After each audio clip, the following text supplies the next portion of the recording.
सरकार हो बर्बाद, हो बर्बाद, हो बर्बाद। सभी निकाले कॉन्ट्रैक्ट कब्जे को वापस लेना होगा, लेना होगा, लेना होगा। मेरे दाहिने तरफ प्रोटेस्ट देखिए, ज्यादा कुछ नहीं हुआ है, 60 लोगों की नौकरी गई है। ये सब दिल्ली में जो राम मनोहर लोहिया हॉस्पिटल है उसमें नौकरी कर रहे थे। और ये आज की जो तारीख है 17 जनवरी, ये लोग जंतर मंतर पर धरना देने आए थे। और मैं आपको बता दूं, इसमें इक्का दुक्का क्रिश्चियन है, ज्यादातर हिंदू है। और मेरे दाहिने तरफ जो देख रहे हैं तस्वीर, ये इस देश के खिलाड़ी हैं जो जंतर मंतर पर आए थे। अब दोनों में मीडिया गिन लीजिए, 60 लोग की नौकरी चली गई है।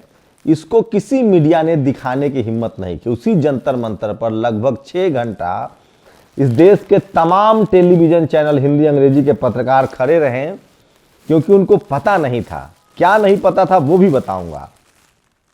लेकिन सोचिए कि इस देश की मीडिया की प्राथमिकता क्या है। इस देश की मीडिया की प्राथमिकता आपकी नौकरी नहीं है। इस देश की मीडिया की प्राथमिकता इस देश की सेना नहीं है। इस देश की मीडिया की प्राथमिकता बेरोजगारी नहीं है। इस देश की मीडिया की प्राथमिकता आपकी नौकरी नहीं है। इस देश की मीडिया की प्राथमिकता सिर्फ और सिर्फ बीजेपी है, आरएसएस है, सरकार है। आप कल्पना कर सकते हैं, 2 दिनों से बीजेपी को ऐसे दिखाया जा रहा है चैनल पर जैसे 2024 का चुनाव बीजेपी ने दोबारा जीत लिया हो। लेकिन इन 60 लोगों की आरएमएल से नौकरी चली जाती है, 6 घंटा मीडिया वहां खड़ा रहता है, इसको कोई नहीं दिखाता है। वही 6 घंटा तक लगातार जंतर मंतर पर ये सारे चैनल खड़े रहते हैं।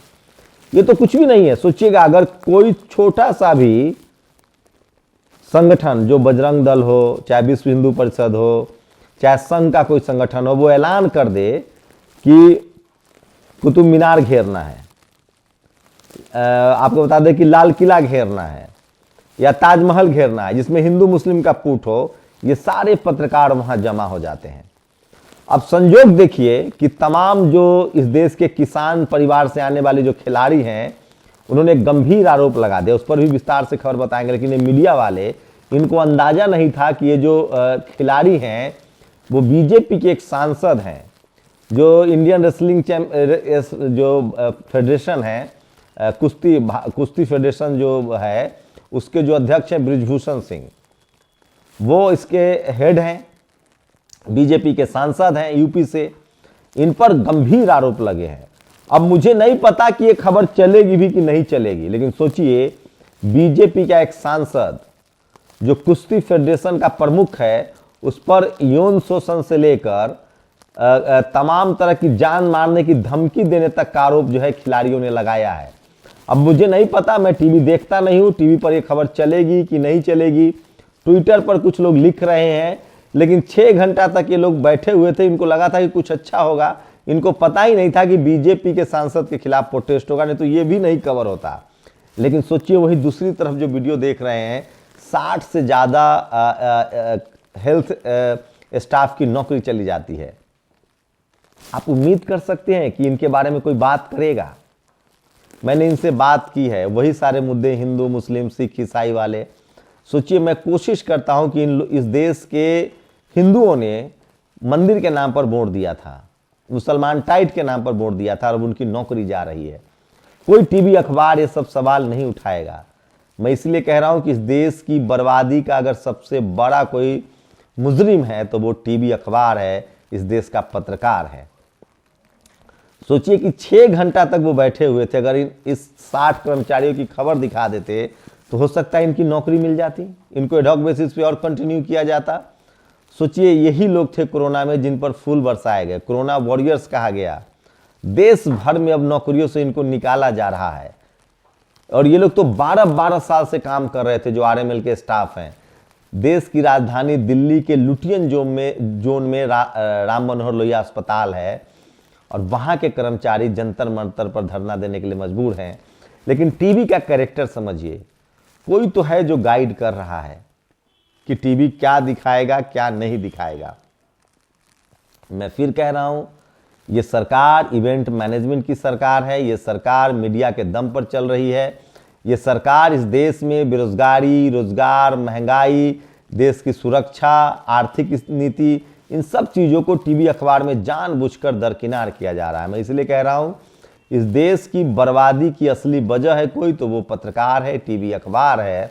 और इस खबर से आप अंदाजा लगा सकते हैं, आप कल्पना कर सकते हैं कि मेरे दाहिने लेफ्ट साइड में जो तमाम चैनल्स के दिख रहे हैं, 6 घंटा तक बैठे रहे। 12, 1, 2, 3, 4 बजे इनकी प्रेस कॉन्फ्रेंस हुई है, 5 बजे तक ये लोग रहे। लेकिन उसी के ठीक 2 मीटर की दूरी पर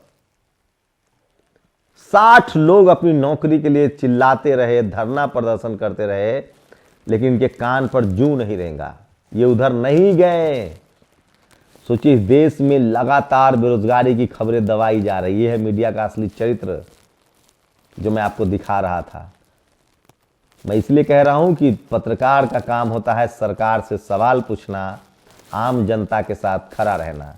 जो लोग मुझे जातिवादी, मनुवादी, ब्राह्मणवादी लोग मेरी आलोचना करते हैं, उनको लगता है कि मैं हिंदू मुस्लिम कर रहा हूं।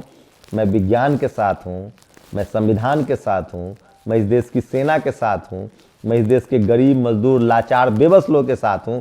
मैं सरकार के साथ नहीं हूं। सरकार से सवाल पूछना ही इस देश का पत्रकार के तौर पे उसका धर्म भी है, उसकी पत्रकार का काम भी है कि सत्ता से सवाल पूछना, कमजोर के साथ खड़े रहना। और मैं वही कर रहा हूं। इसलिए बहुत लोगों को पेट में दर्द हो रहा है, चाहे वो धार्मिक अत्याचार हो, चाहे वो जातीय अत्याचार हो, चाहे वो लिंग के आधार पर अत्याचार हो, चाहे वो सरकारी अत्याचार हो। मेरा काम है उनसे सवाल पूछना। क्या आप लोग को नहीं लगता है कि इस देश की मीडिया ने इस देश का बेड़ा गर्क कर दिया है? अगर आपको लगता है तो आप लोग भी अपनी प्रतिक्रिया दे सकते हैं। और आप नेशनल दस्तक को इसी तरह से अप्रिशिएट कीजिए, इसको देखिए, इसको आगे बढ़ाइए, आपकी नैतिक जिम्मेदारी है।